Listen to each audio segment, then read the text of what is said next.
The political stage can be unpredictable, but no one anticipated what would happen when Donald Trump took the microphone during a live interview. With the cameras rolling and millions watching, Trump shifted gears and focused directly on Representative Jasmine Crockett. What followed stunned the audience and instantly became viral. It wasn't just political theater, it was a direct, scathing takedown. What did Trump reveal? And why did it shake the foundations of Crockett's reputation? Let's unpack the events that unfolded live. Donald Trump began his live segment with his usual bravado, speaking about national policy, economic plans, and foreign affairs. But just minutes in, his tone shifted. Without warning, he brought up Jasmine Crockett by name. The crowd gasped. His words weren't vague or general. They were sharp, deliberate, and laced with accusations. The internet exploded in real time. Social media users flooded Twitter, threads trended, and Crockett's name suddenly became one of the most searched terms online. Jasmine Crockett, a Democratic congresswoman from Texas, has built a reputation as a rising voice in progressive circles. Known for her passionate speeches and bold statements in Congress, she has also drawn criticism from conservatives who view her as divisive. But until now, her past had remained largely unscrutinized in the mainstream media. That changed the moment Trump opened the floodgates and began listing what he called her hidden record of deception and radicalism. As Trump spoke, his claims ranged from questionable campaign donations to controversial legal cases from Crockett's days as a criminal defense attorney. According to Trump, Crockett had allegedly defended known gang members in high-profile trials, something he claimed reflected her values. He cited documents and quotes, some of which are now being examined by independent journalists. This wasn't just an attack, it was a calculated political strike, designed to damage her credibility and reputation beyond repair.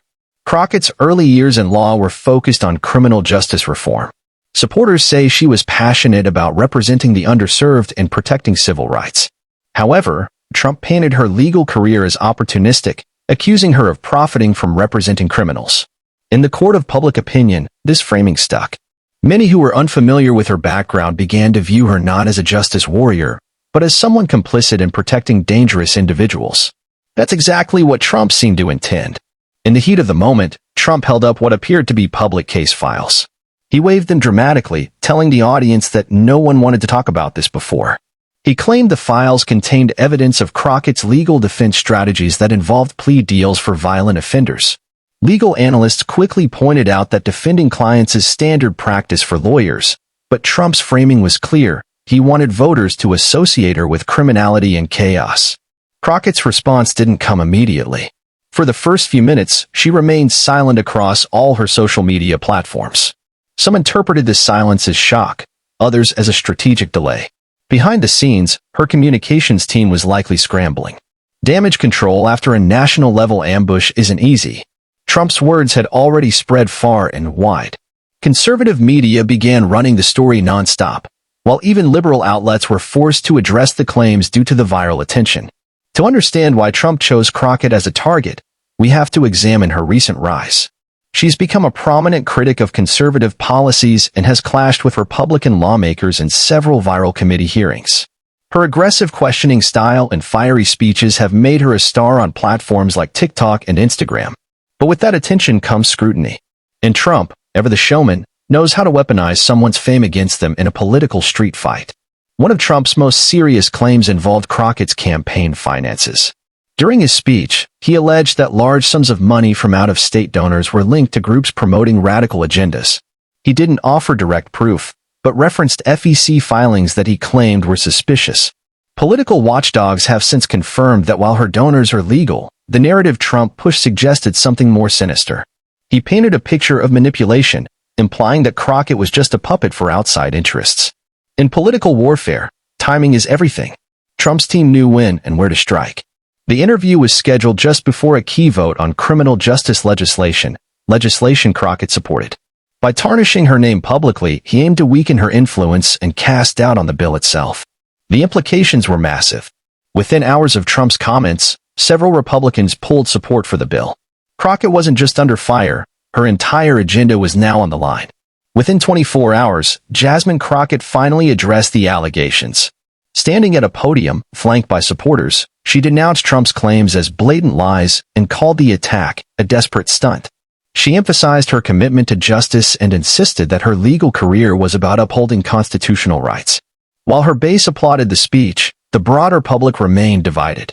The damage had been done, and the conversation was now focused less on facts and more on perception. Behind the scenes, Trump's allies were celebrating. They viewed the interview as a masterstroke, a way to redirect media attention and apply pressure to one of their most vocal opponents. Strategically, it worked. Crockett was forced into defensive mode, shifting her focus away from legislation and toward public relations. On Capitol Hill, even moderate Democrats grew uneasy. Would Crockett's scandal become a distraction? Would her presence in the spotlight hurt their own re-election chances? Political commentators flooded YouTube, podcasts, and radio shows to discuss the fallout.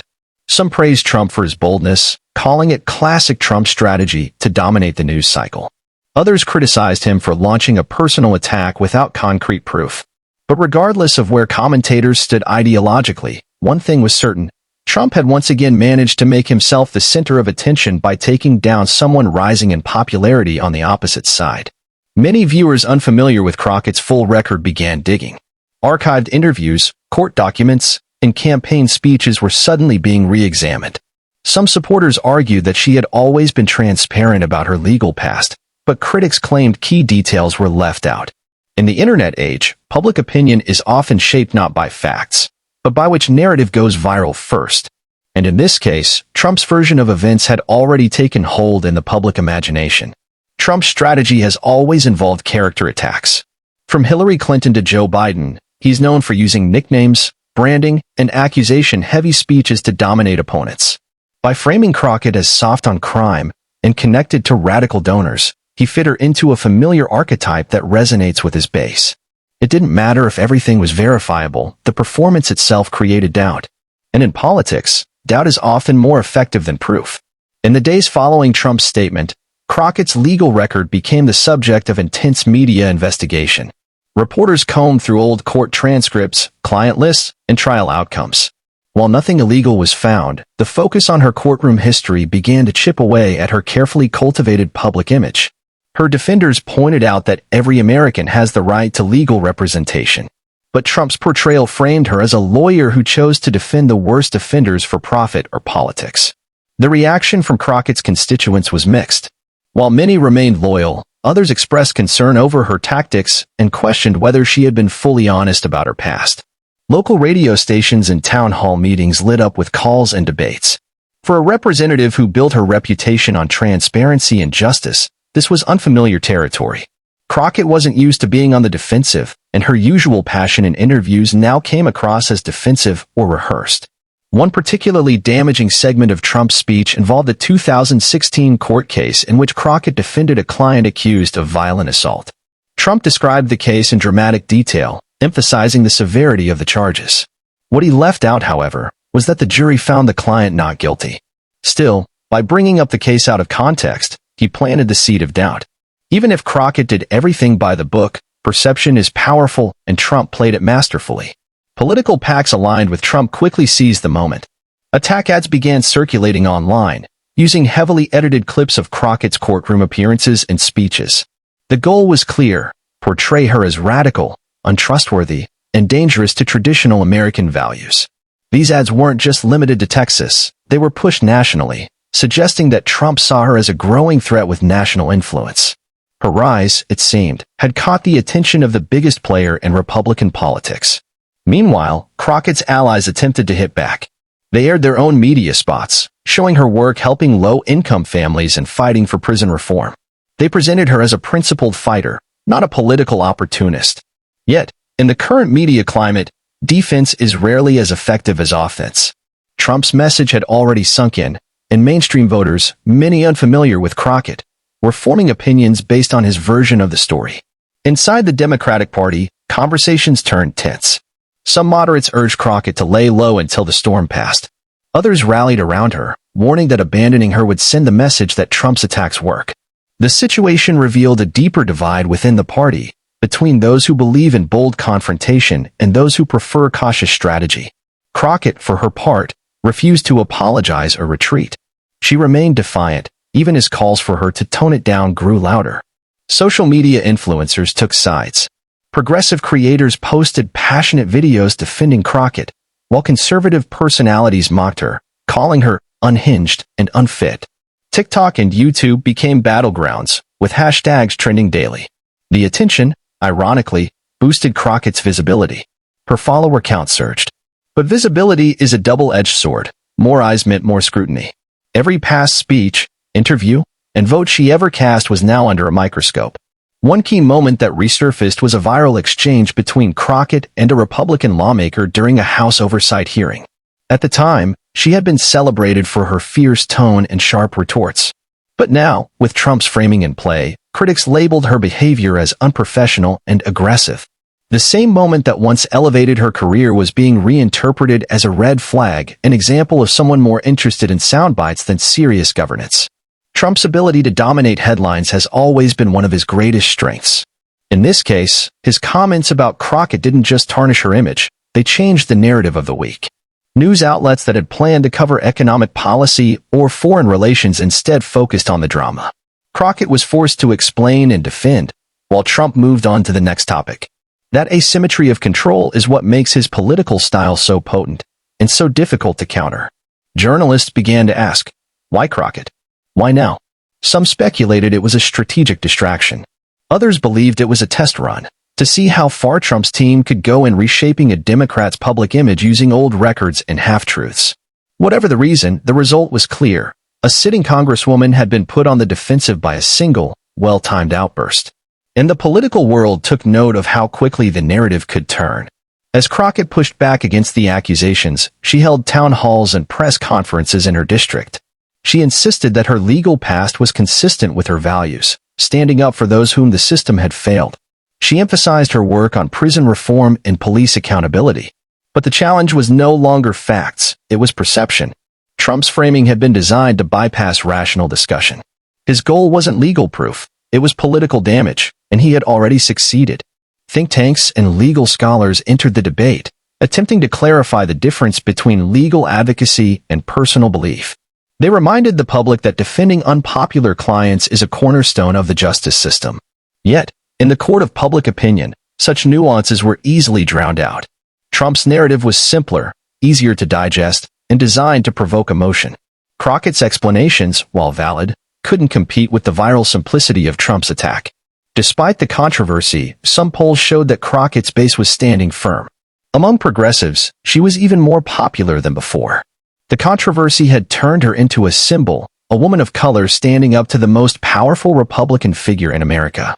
Donations to her campaign surged, and activists began organizing online to defend her. In many ways, Trump had elevated her profile unintentionally. But nationally, moderate voters remained skeptical, unsure what to believe. Mainstream news networks held panels dissecting every word Trump said. While some anchors called it character assassination, others highlighted Crockett's combative political style as potentially self-defeating. The media became part of the theater, no longer neutral observers but active participants in shaping public perception.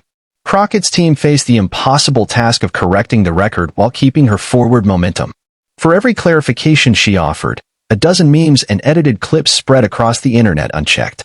At the heart of this confrontation was a bigger issue: who controls the narrative in American politics? Trump showed, once again, that a single live appearance could alter the trajectory of another politician's career. And Crockett's experience demonstrated how quickly rising stars can be dragged down if they aren't fully prepared for such ambushes. The age of social media doesn't reward nuance, it rewards volume, emotion, and simplicity. Crockett was learning that lesson the hard way. One of the more ironic elements of the situation was that Crockett, a former defense attorney, found herself needing defenders.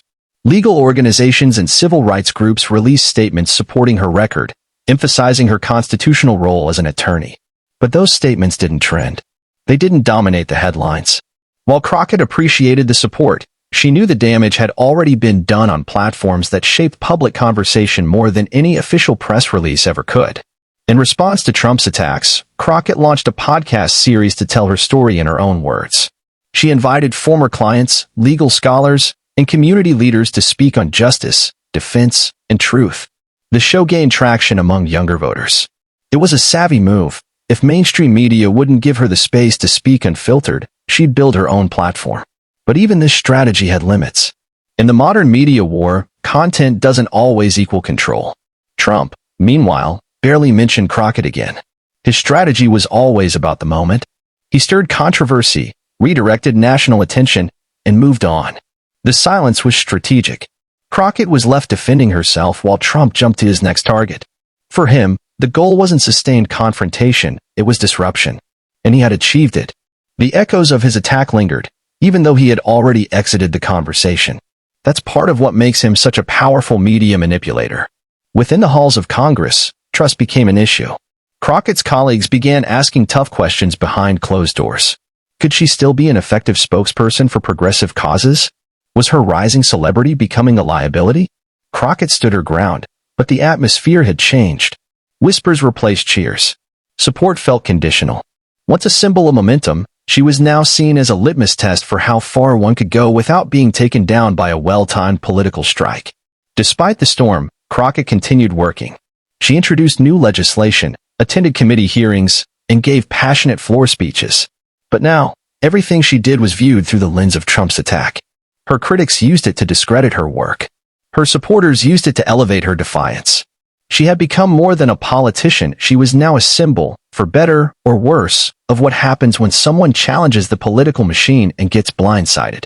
Political analysts now cite the Crockett incident as a case study in modern opposition strategy. Trump didn't need truth or policy points, he needed an opportunity to destabilize a rising figure. By attacking her legal past, he reframed her entire identity in one soundbite. This kind of warfare doesn't require facts. It requires timing, media reach, and boldness. Crockett, for all her political fire, was caught flat-footed when it mattered most. As election season approaches, the long-term impact of Trump's ambush remains uncertain. Will Crockett emerge stronger, forged by fire and more battle-tested? Or will the controversy cling to her, limiting her influence beyond her district? What's certain is that the political battlefield has changed. Anyone who rises quickly should expect to be targeted just as fast. And Trump has made clear, no one is off limits, not even those just beginning to make their mark. Voters in Crockett's district began organizing to show their continued support. Yard signs, rallies, and community events were planned to reinforce her local base. "We know who she is," one supporter told reporters. "We're not going to let Trump define her." This local loyalty may be her strongest shield. While national perception can be manipulated, grassroots support is harder to break. If Crockett survives this, it will be because her community stood with her. Interestingly, Crockett has begun to use the attack as part of her campaign messaging. "If they're coming after me," she said in one speech, "it means I'm doing something right." Her team has even printed shirts with the phrase, "Unbothered by billionaires." It's a risky strategy, but one that resonates with younger, more media-savvy voters. In the face of controversy, she's leaning into her identity rather than apologizing for it. That could prove to be her political superpower. The full picture of Crockett's legal career is more complex than Trump presented. She took on cases that no one else would. She worked pro bono. She advocated for those without voices. But in politics, complexity is often the first casualty. Trump's attack condensed her into a caricature. Now, her challenge is to restore nuance, to remind voters that her work was rooted in justice, not opportunism. That requires not just policy but storytelling, emotion, and presence. Despite the storm swirling around her, Crockett refused to be silenced. She continued appearing on news panels, radio shows, and town halls. Her message was consistent. "I'm not here to make billionaires comfortable." That line began trending. Her defiance inspired some and angered others. But one thing was clear, she wasn't backing down. If Trump's goal had been to intimidate her into retreat, it backfired. Crockett leaned in harder, fueled by conviction and a growing national profile. Her critics doubled down too. New investigations were launched, combing through her financial disclosures, travel records, and affiliations. So far, nothing damning had emerged, but the scrutiny itself was draining. It became clear that Crockett's career would be defined not just by what she stood for, but by how well she could endure relentless political pressure. Not all rising stars survive this kind of trial. For Crockett, it was a test of stamina, not just ideology. Meanwhile, the story took on a life of its own. Late-night comedians joked about the clash. Memes flooded social media. Debates raged in college classrooms and barbershops alike. Crockett had become a household name, not because of her policies, but because of how power had tried to break her. The irony? Millions who had never heard of her before now knew her story. Trump may have tried to bury her with controversy, but in doing so, he made her famous. Her supporters began using the phrase, "she won't break," as a rallying cry. The slogan appeared on posters, pins, and even tattoos. Crockett leaned into this identity, a fighter, a disruptor, a woman who refused to play by the rules of politeness when the system itself was unjust. The image stuck.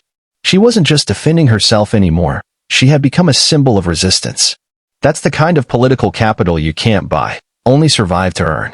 In response, Trump's team issued a brief statement claiming victory for exposing hypocrisy. But they had already moved on. The Trump playbook isn't built around sustained attacks, it's about short-term chaos. For Crockett, however, the fallout lingered. She had been put through a political crucible, her career threatened in real time. Whether you admired her or not, it was impossible to deny the stakes. In American politics, a single televised moment can change everything. Behind closed doors, Democrats discussed how to better prepare young lawmakers for these ambushes. Media training, digital response teams, and emotional support systems were all suggested. Crockett's case proved that brilliance and authenticity weren't enough. To survive in Trump's arena, you needed armor. It raised a deeper question. Was this what politics had become? Not a contest of ideas, but a gladiator sport where whoever bleeds first loses momentum? Interestingly, Crockett's story began inspiring others outside of politics. Civil rights advocates, criminal defense attorneys, and even educators started referencing her story. She had become a symbol of standing tall amid distortion. Whether she intended it or not, Crockett's image had transcended her job title. She now represented something more intangible, truth under fire. In a culture dominated by virality, that kind of story carries more weight than any press release. Election season loomed, and Crockett's name was suddenly on lists of figures to watch. Cable news shows invited her to panels, and podcasts asked for interviews. Some speculated she might aim for higher office in the future.